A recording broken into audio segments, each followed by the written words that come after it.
Hey, good morning, my dear friends and students. I am Sadhna and all of you enjoying mathematics and science with me. आपण 8th स्टँडर्डचा एक नवीन fresh lesson की ज्या लेसनचं नाव आहे current electricity and magnetism हा start केला आहे. अगोदरच्या व्हिडिओमध्ये आपण करंट इलेक्ट्रिसिटी नक्की काय आहे, इलेक्ट्रिसिटी फ्लो होतं म्हणजे नक्की काय होतं हे समजून घेतलं आहे. So student, we have to see more information about this current electricity in today's video. So on your page number 24, आज आपण पेज नंबर 24 वरती काही जी इन्फॉर्मेशन दिली आहे ती बघणार आहोत. सो फर्स्ट ऑफ ऑल, तुम्ही जर आपला एक नवीन छान इंटरेस्टिंग चॅनल आहे DS लर्न विथ फन, त्याच्यावरती जर तुम्ही अजून गेला नसाल तर त्याच्यावरती जा, त्याला सबस्क्राईब करा आणि बघत राहा छान छान interesting video on DS learn with fun also. What they give, that is how can we measure water flow emerging from a pipe. We can find it from the which thing. म्हणजे तुम्हाला एक pipe आहे, त्या pipe मधून continue पाण्याचा flow जातोय. मग त्या पाईप मधून किती पाणी फ्लो होतं किंवा किती अमाऊंट ऑफ पाणी हे कशामध्ये फाइंड करणार तुम्ही लिटर मध्ये फाइंड करणार. कशा पद्धतीने फाइंड करणार जरा गेस करा आणि कमेंट बॉक्स मध्ये लिहा बरं की जर एखाद्या पाईप मधून रोज किती प्रमाणामध्ये पाणी फ्लो होतं हे कशा पद्धतीने तुम्ही फाइंड करणार आहोत. मग त्याच पद्धतीने तुमची जी इलेक्ट्रिसिटी आहे ती इलेक्ट्रिसिटी किती फ्लो होते, how then we find the electric current measure. Electric current कशा पद्धतीने आपल्याला मेजर करायचं आहे की मग आपल्याला दर महिन्याला विशिष्ट असं लाईट बिल येत असतं. हे लाईट बिल का येत असतं, कारण number of electric current flows in our whole house. We use different type of gadget, TV, fridge, mixer, washing machine, या सगळ्यांमध्ये आपण काय करत असतो, ही इलेक्ट्रिक करंट इलेक्ट्रिसिटी ही यूज करत असतो. आणि त्याच्यावरती मग काय कॅल्क्युलेशन असेल की आपल्याला ते इलेक्ट्रिक बिल येत असतं रे बाळांनो. जरा कमेंट बॉक्समध्ये लिहा तुम्हाला याच्यातून काय समजलं की इलेक्ट्रिक बिल काय येत असतं, कशा पद्धतीने ते मेजर करत असतील. All of you know that electric current is nothing but a flow of a charge. Electric current वाहतो किंवा इलेक्ट्रिसिटी फ्लो होते म्हणजे काय होत असतं, तो इलेक्ट्रॉनचा काय असतो, एक फ्लो असतो from the negative terminal to the positive terminal. आता मग आपण हा कसा शोधणार, युनिट करंट. म्हणजे एक युनिट करंट म्हणजे नक्की काय. एखाद्या तारेतून 1 सेकंद एवढ्या वेळेसाठी वाहणारा जो विद्युत प्रभार असतो त्याला आपण 1 युनिट करंट अशा पद्धतीने म्हणत असतो, 1 युनिट विद्युत प्रवाह म्हणत असतो. हे झालं मराठीमध्ये.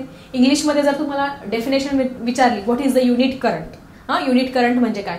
Unit current is nothing but electric charge flowing through a wire for 1 second is called as the unit current. म्हणजे त्या वायर मधून एका सेकंदामध्ये जेवढा करंट फ्लो होतो त्याला काय म्हणत असतो आपण, युनिट करंट अशा पद्धतीने म्हणत असतो. मग आता याचं युनिट आहे, एक्झाम मध्ये हे विचारलं जात असतं. सो युनिट करंट जे आहे ते तुम्ही डेफिनेशन नोट डाऊन करा तुम्ही तुमच्या नोटबुक मध्ये, एक्झाम मध्ये विचारली जाऊ शकते. हा करंट कशामध्ये आपण मोजत असतो, it is measure in the unit that is called as ampere.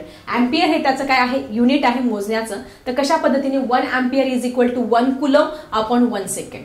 1 coulomb upon 1 second जर आपण त्याचा रेशो घेतला तर आपल्याला काय मिळणार आहे, 1 अँपियर एवढा इलेक्ट्रिसिटी मिळणार आहे. So electric current is a scalar quantity. तुम्ही शिकला आहात लास्टच्या स्टँडर्डमध्ये की there are 2 quantities, scalar quantities आणि व्हेक्टर क्वांटिटी. व्हेक्टर क्वांटिटी म्हणजे जी शो करण्यासाठी डायरेक्शनची पण गरज असते आणि मॅग्निट्यूडची पण गरज असते. दिशा आणि मॅग्निट्यूड या दोघांची गरज असते, ती व्हेक्टर क्वांटिटी. पण तुमची इलेक्ट्रिसिटी आहे ती फक्त स्केलर क्वांटिटी आहे. We need only what is direction, we don't need any type of magnitude. Scalar quantity काय आहे, मग मॅग्निट्यूडची गरज असते की डायरेक्शनची गरज असते, जरा शोधा आणि कमेंट बॉक्स मध्ये लिहा. Why current electric current is a scalar quantity. कुठल्या तरी एकाच याची गरज असते, एक तर दिशेची गरज असेल किंवा मॅग्निट्यूडची गरज असते. नक्की कशाची गरज आहे, तुम्ही पण जरा छान सायन्सच्या माइंडसेटने याचा विचार करा, सर्च करा आणि मला कमेंट मध्ये लिहा की जी इलेक्ट्रिसिटी आहे तिला स्केलर क्वांटिटी का म्हणतात. इट नीड्स डायरेक्शन और it needs magnitude. Okay. So student, आज आपला नवीन टॉपिक आहे इलेक्ट्रिक सेल. इलेक्ट्रिक सेल नक्की काय आहे समजून घेऊया. साधी गोष्ट आहे, तुमच्या डेली लाईफमध्ये तुमचं रिस्ट वॉच आहे, तुमचं जे घड्याळ आहे त्या घड्याळामधला तुम्ही छोटासा सेल असतो, तो सेल बघितलाय का. तो सेल जर बघितला नसेल तर कधी तुम्ही जर वॉच आहे तर वॉच रिपेअर करण्यासाठी जर तुम्ही दुकानदाराकडे गेले, त्या वॉचच्या दुकानामध्ये गेले तर त्यांनी खोलल्यानंतर बघा तो सेलवरती काय लिहिलेलं असतं, 6 व्होल्ट. किती व्होल्टचा असतो, 6 व्होल्ट. आणि तो आपण एकदा वापरल्यानंतर परत थ्रो करावा लागतो, यूज अँड थ्रोचा असतो, आपण तो परत वापरू शकत, रिचार्जेबल नसतो. जसं आजकाल नवीन जे इलेक्ट्रॉनिक वॉचेस निघाले आहेत ते आपण चार्ज करू शकतो, परंतु जे जुन्या काळापासून जे वॉच यूज करतो त्याच्यामध्ये हा सेल वापरत असतात, ज्याच्यामध्ये 6 व्होल्ट लिहिलेला असतो. त्या सेलने आपल्याला शॉक वगैरे काही बसत नाही. पण आपलं जे स्विच आहे आपल्या घरामध्ये जिथे करंट फ्लो होत असतो, पण आपला स्विच बोर्ड आहे तिथे जर आपण बोर्ड घातलं तर काय होईल, आपल्याला काय बसेल, शॉक बसेल. किती व्होल्ट असतो, जवळजवळ 230 ते 240 व्होल्ट एवढा करंट फ्लो तिथून होत असतो. It is very dangerous for us. म्हणून आपण कधीही इलेक्ट्रॉनिक गॅजेट्सची अशा पद्धतीने खेळलं नाही पाहिजे, म्हणजे काय होईल, आपल्याला शॉक बसणार नाही. मग आता हा इलेक्ट्रिक सेल म्हणजे काय असतो? इलेक्ट्रिक सेल म्हणजे एक असं छोटं डिव्हाइस असतं की ज्याच्यामध्ये इलेक्ट्रिसिटी स्टोअर केलेली असते for the specific period of time. काही कालावधीसाठी इलेक्ट्रिसिटी त्याच्यामध्ये स्टोअर केलेली असते, मग आपण ती यूज करू शकतो. मग आपण तुमच्या जो क्लॉक भिंतीवर जे घड्याळ आहे त्याच्यामध्ये तो इलेक्ट्रिक सेल टाकू शकतो, तुमच्या रिस्ट वॉचमध्ये टाकू शकतात, तुम्ही तुमची जी बॅटरी आहे टॉर्च त्याच्यामध्ये पण टाकू शकतात. वेगवेगळ्या डिव्हाइसेसमध्ये तुम्ही हे यूज करू शकता तात्पुरत्या स्वरूपामध्ये. आणि त्याच्यामधलं जी इफिशियन्सी आहे त्याची इफिशियन्सी कमी झाल्यानंतर आपल्याला थ्रो आउट हे करावे लागतात. मग काय आहे नक्की हा इलेक्ट्रिक सेल, चला समजून घेऊया याची definition. A source is required to produce a uniform current in the given device in the circuit, and that specific device is called as the electric cell. Definition बघा तुमच्या पुस्तकामध्ये दिलेली आहे की असा फोर्स की ज्याच्यामुळे कंटिन्युअस इलेक्ट्रॉनचा फ्लो होत असतो आणि ते जे डिव्हाइस आहे ते चालत असतं, तो सर्किट जे आहे ते सर्किट कम्प्लीट होत असतो. त्या जनरल डिव्हाइसला आपण काय म्हणत असतो, इलेक्ट्रिक सेल असं म्हणत असतो. नाव there are different type of cells are available in the market. मार्केटमध्ये वेगवेगळ्या प्रकारचे जे इलेक्ट्रिकल सेल आहे ते अवेलेबल आहे, अगदी तुमच्या रिस्ट वॉच पासून ते सबमरीन पर्यंत.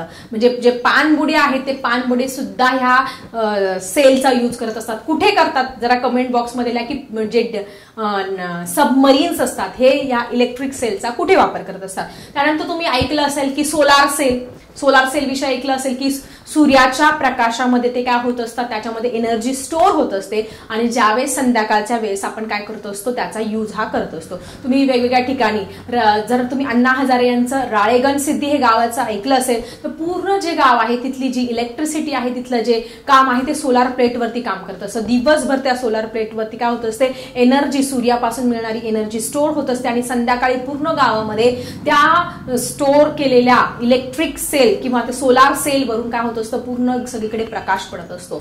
सो हे सोलार सेल सुद्धा काय करत असतात, इलेक्ट्रिसिटी प्रोव्हाइड करण्याचं काम करतात. But it is free of cost, थोडं कॉस्टली असतं, परंतु आपण काय करत असतो, नॅचरल सोलार लाईटचा इथे यूज करत असतो आणि इलेक्ट्रिसिटी काय होत असतो, प्रोड्यूस करत असतो. So electric cell I think तुम्हाला समजलं असेल, सोलार सेल काय आहे हे पण समजलं असेल. So what is the main function of this electric cell? या इलेक्ट्रिक सेलचं मेन फंक्शन नक्की काय असेल? To maintain the constant potential difference between 2 points. जे 2 पॉइंट आहे त्या 2 पॉइंट मध्ये कॉन्स्टंट पोटॅन्शियल डिफरन्स मेंटेन करणं हे आहे फंक्शन ऑफ इलेक्ट्रिक सेल. तुम्हाला जर कोणीही विचारलं की इलेक्ट्रिक सेलचं मेन फंक्शन काय आहे, म्हणजे त्याचा जो हायर म्हणजे इलेक्ट्रिसिटी प्रोव्हाइड करण्याचा जो हायर पॉइंट आहे तो लोअर पॉइंट आहे, याच्यामध्ये कॉन्स्टंट पोटॅन्शियल डिफरन्स मेंटेन करणं हे फंक्शन आहे तुमचं इलेक्ट्रिक सेलचं. So I think electrical cell काय आहे, नंतर तुमचं सोलार सेल काय आहे, कन्सेप्ट तुमची क्लिअर झाली असेल. त्याच्या डेफिनेशन तुम्ही नोटबुक मध्ये नोट डाऊन करा. आणि आज आपल्याला बघायचं आहे की interesting cell that is dry cell. Dry cell नक्की काय आहे? कोरडा विद्युत घट, आणि त्यालाच दुसरं नाव आहे लॅकलँड सेल. या सायंटिस्टने शोधून काढला म्हणून लॅकलँड सेल असं त्याला नाव दिलेलं आहे. मग तुम्ही तुमचे रेडिओज, पूर्वीच्या काळी बघा रेडिओ होतो, बातम्या वगैरे ऐकायचो, त्याच्यामध्ये गाणे ऐकायचो, देश विदेशातल्या ज्या खबरी आहेत त्या आपण त्या रेडिओज मध्ये हे ड्राय सेल यूज करायचे. त्यानंतर तुमचं जे भिंतीवरचं क्लॉक आहे तिथे यूज करायचे, टॉर्चेस आहे किंवा वेगवेगळ्या गोष्टींमध्ये हे सेल यूज करायचे.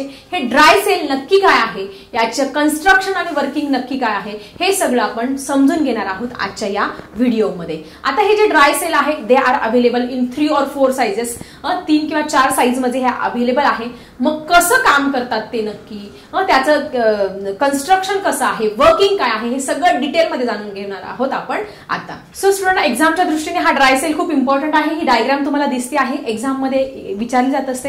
ही डायग्राम बघा, मध्ये काय दाखवलेलं आहे, हा कार्बनचा रॉड दाखवलेला आहे. It acts as a positive terminal. त्यानंतर खाली नेगेटिव्ह टर्मिनल जे झिंक आहे, झिंक आहे ते ऍक्ट होतं निगेटिव्ह टर्मिनल म्हणून. त्यानंतर मॅंगनीज डायऑक्साईडचं तिथे पल्प आहे, त्यानंतर प्रोटेक्टिव्ह लेअर आहे. हे खूप सारे नावं त्याच्यामध्ये तुम्ही बघायला मिळतात. नक्की काय आहे हे समजून घेऊया.